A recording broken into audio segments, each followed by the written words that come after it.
partie de la quinzaine de filles qui ont fait la sélection des films, 58 films je crois.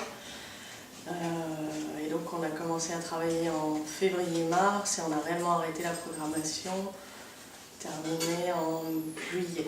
Voilà. On a décidé de sélectionner, on savait qu'on avait 21 séances et on a réparti sur 6 longs métrages fiction et sur une dizaine de documentaires autant féministes que lesbiens. Donc, on va dire 5 documentaires féministes et 5 documentaires lesbiens, sachant qu'évidemment les lesbiens sont toujours un peu féministes aussi. Donc, bon, là pour le coup je vais parler un peu en mon nom, mais moi j'ai toujours une préférence pour les séances de court-métrage. Après, on a lundi soir à 22h, on a fait une jolie séance Halloween, n'est-ce pas?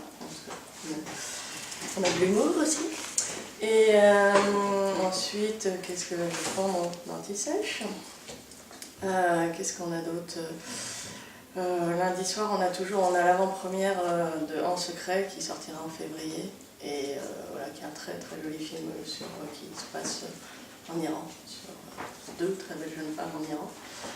Et voilà, après c'est juste impossible de faire une sélection sans être parti pris.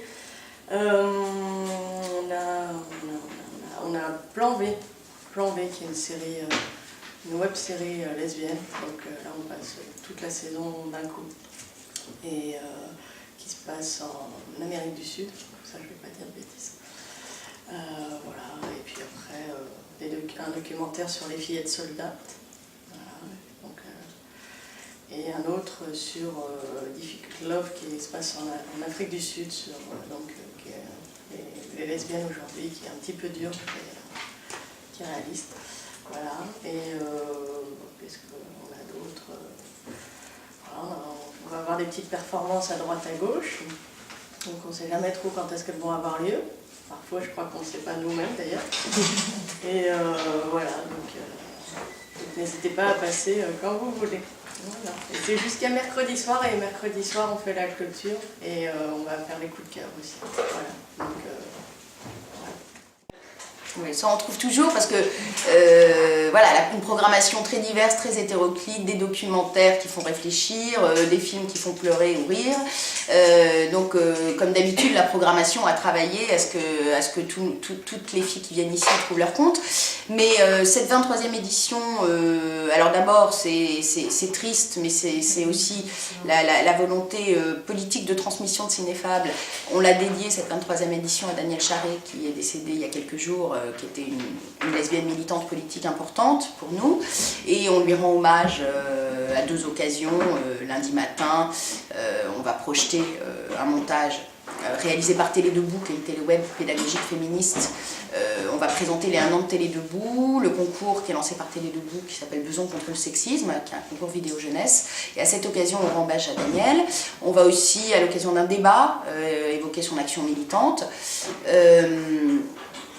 Donc pour faire accourir les festivalières, il y a aussi des échanges, des débats prévus, et ça compte aussi. Hein. Parce que ce que viennent chercher les festivalières, c'est aussi ce qu'il y a autour des séances. Donc comme d'habitude, on a essayé de leur concocter des petits plats sympas, de prévoir des moments forts, des temps de débat ou d'échange, et une programmation diverse. Voilà, c'est à peu près ce que je peux dire. Alors après la 23e édition, je ne sais pas, tout à l'heure à midi, on a Ayam, c'est un documentaire très fort qu'on est très heureuse de passer. Plan B, en avant-première, une série lesbienne inédite. On a beaucoup de longs métrages cette année, c'est pas toujours le cas, hein, qu'ils soient documentaires ou de fiction, beaucoup de longs métrages. Voilà, pour rentrer plus en détail sur la programmation, je pense que d'autres que moi seront plus à même d'y répondre.